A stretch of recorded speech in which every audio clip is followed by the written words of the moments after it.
My mother-in-law wore a $5,000 white bridal gown to my wedding, so I digitally mutated her into a radioactive swamp monster. I was 30 seconds away from walking down the aisle, my fingers gripping my father's tuxedo sleeves so tightly the tendons in my wrist were burning, when a suffocating, unnatural hush fell over the entire venue. My mother-in-law had just sashayed past my gaping bridesmaids, dragging a beaded silk train behind her, wearing a $5,000, floor-length, custom-made sequined bridal gown. The silence in the room wasn't just quiet, it was the kind of heavy, pressurized vacuum that precedes a bomb detonation. I spent 18 agonizing months curating a strict, black tie minimalist wedding. The aesthetic was razor-sharp, raw industrial concrete walls, sheer black velvet runners, and cascading white orchids. I demanded absolute visual discipline. I sent out strict, no white, reminders, going so far as to include heavily embossed, matte black color palette cards inside the wax-sealed invitations. I left absolutely zero room for misinterpretation. But my mother-in-law, Diane, operates in a reality where she is the undisputed sun, and the rest of us are merely dust particles catching her light. She considers herself the eternal matriarch of the family. She hosts Thanksgiving dinners like they are royal coronations and treats casual family gatherings as opportunities to establish dominance. She had ignored the invitations. She ignored the emails. She ignored the gentle, boundary-setting phone calls from my fiancé. And now, on the morning of my wedding, she hadn't just shown up in off-white. She had orchestrated a deliberate, tactical strike. As she glided into the bridal staging area, the smell of her heavy floral perfume completely overpowered the eucalyptus and hairspray in the room. The dress was undeniably, violently bridal. Thousands of hand-sewn ivory sequins caught the ambient light, shimmering over a tightly tailored sweetheart bodice. The skirt flared out into an elegant mermaid cut, finishing in a literal bridal train that swept across the polished concrete floor. To make matters infinitely worse, pinned into her heavily lacquered hair was a white mesh fascinator that draped over her eyes, looking dangerously, unmistakably like a wedding veil. My maid of honor, Chloe, dropped her champagne flute. The crystal shattered against the floor, but Diane didn't even flinch. She just stood there, soaking in the paralyzed shock of 8 bridesmaids, wearing a predatory smirk. "Diane," Chloe hissed, her chest heaving as a dark red flush crept up her neck. "You are literally wearing a wedding dress." Diane casually examined her immaculate, blood-red manicure, brushing an imaginary speck of dust off her blindingly white bodice. "Oh, please, don't be so hypersensitive," Diane purred, her eyes bypassing Chloe entirely to lock onto mine through the vanity mirror. "It's actually cloud whisper, not white," the designer assured me. "Besides, I'm the mother of the groom. I brought the man of the hour into this world. It's only right that I should stand out." The heat behind my eyes was blinding. My heart hammered against my ribs like a trapped bird, and the absolute raw urge to lunge across the room and rip that netting off her face tasted like copper in my mouth. But I am a high-level corporate negotiator. I negotiate hostile mergers for tech conglomerates. I deal with sociopathic billionaires who try to crush their rivals for sport. I do not throw tantrums. I evaluate leverage. I assess the blast radius. If I screamed, Diane became the victim of a hysterical bride. If I cried, Diane won the psychological war she had just initiated. She wanted me to have a meltdown. She wanted Leo to have to calm me down, cementing her narrative that I was unhinged. I didn't give her a single drop of the chaos she was starving for. I took a slow, measured breath, letting my heart rate drop back down to a resting rhythm. I released my father's arm, smoothed the front of my own sleek, unembellished silk gown, and walked slowly across the room. The bridesmaids parted like the Red Sea. I stopped exactly 3 inches from Diane's face, invading her personal space just enough to make her right eye twitch. "You look unforgettable," I whispered, keeping my voice utterly devoid of inflection, a dead calm surface hiding a lethal undertow. "Truly, Diane, we are going to make sure everyone sees exactly what you brought to this family today." Her smirk faltered for a fraction of a second, confusion flashing in her eyes, but she quickly recovered, lifting her chin. I turned my back to her, grabbed my bouquet, and signaled the coordinator to open the doors. I proceeded to have the absolute time of my life. I floated down the aisle. I said my vows with fierce, unshakable joy. And at the reception, I initiated phase 2 of my immediate counteroffensive. I didn't hide Diane. I weaponized her. I insisted she be in every single professional portrait. I practically dragged her by her sequined arm into the center of the frame for the family shots. "Marcus," I yelled to my photographer over the thumping bass of the jazz band. "Get one of just Diane and Leo." "Diane, stand right in the middle, sweetheart. The overhead lighting is hitting your cloud whisper fabric perfectly. We need to document this forever." She beamed, completely oblivious to the trap she was happily walking into. She posed, she twirled, she laughed her shrill, echoing laugh, soaking up the stares of my horrified guests, misinterpreting their secondhand embarrassment for awe. She thought she had conquered the day. She thought she had successfully established her dominance over my marriage before it even began. But if Diane thought she had won by turning my meticulously planned minimalist wedding into her personal vanity show,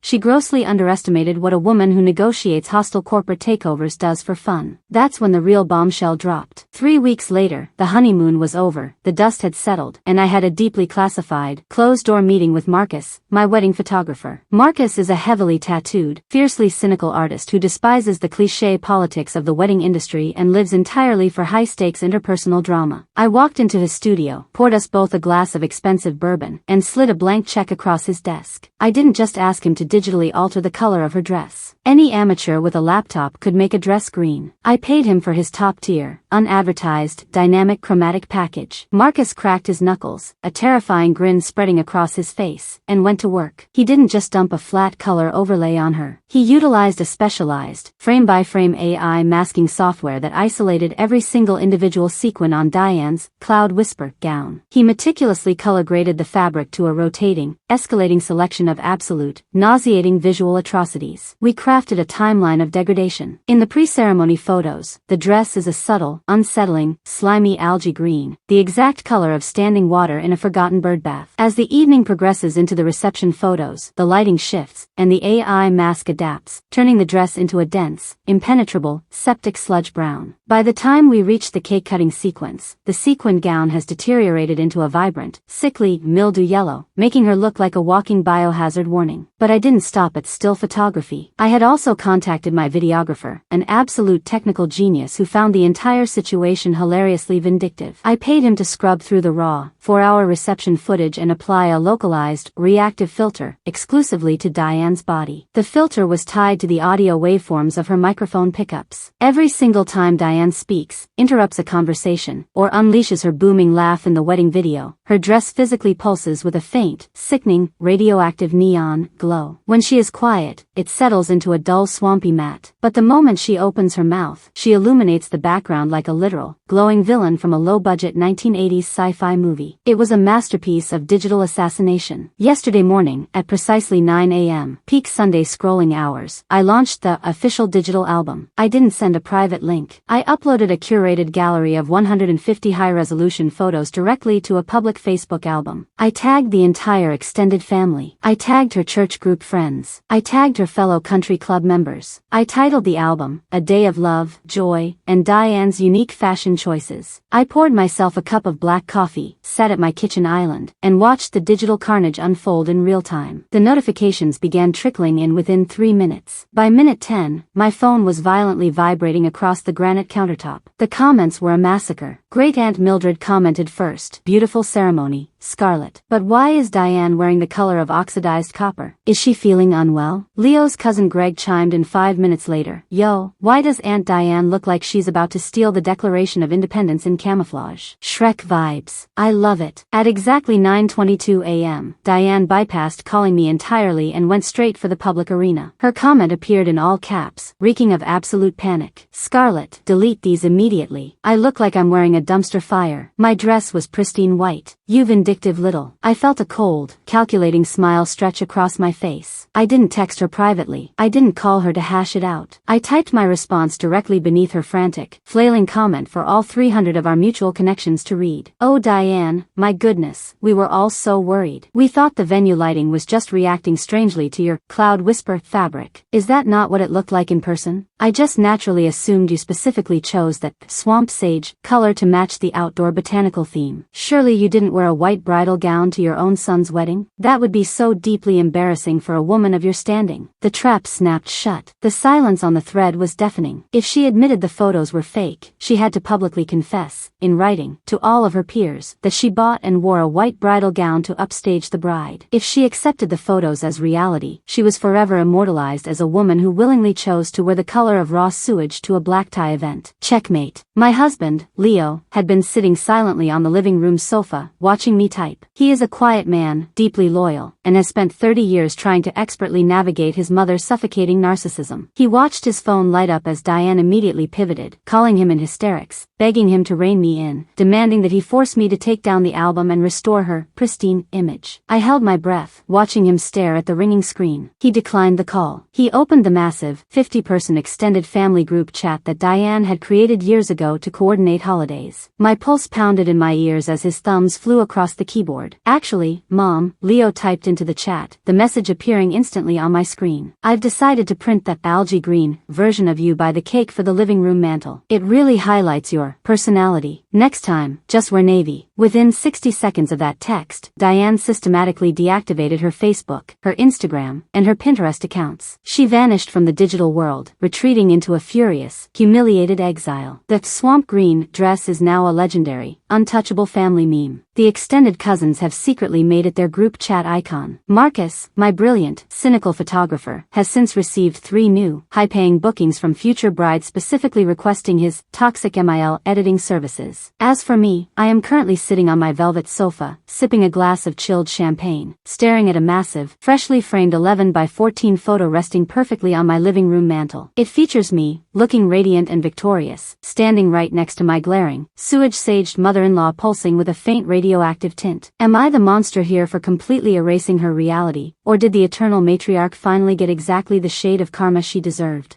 If you have made it this far and want to see more videos like this, then kindly subscribe and turn on notifications so you may never miss another story like this.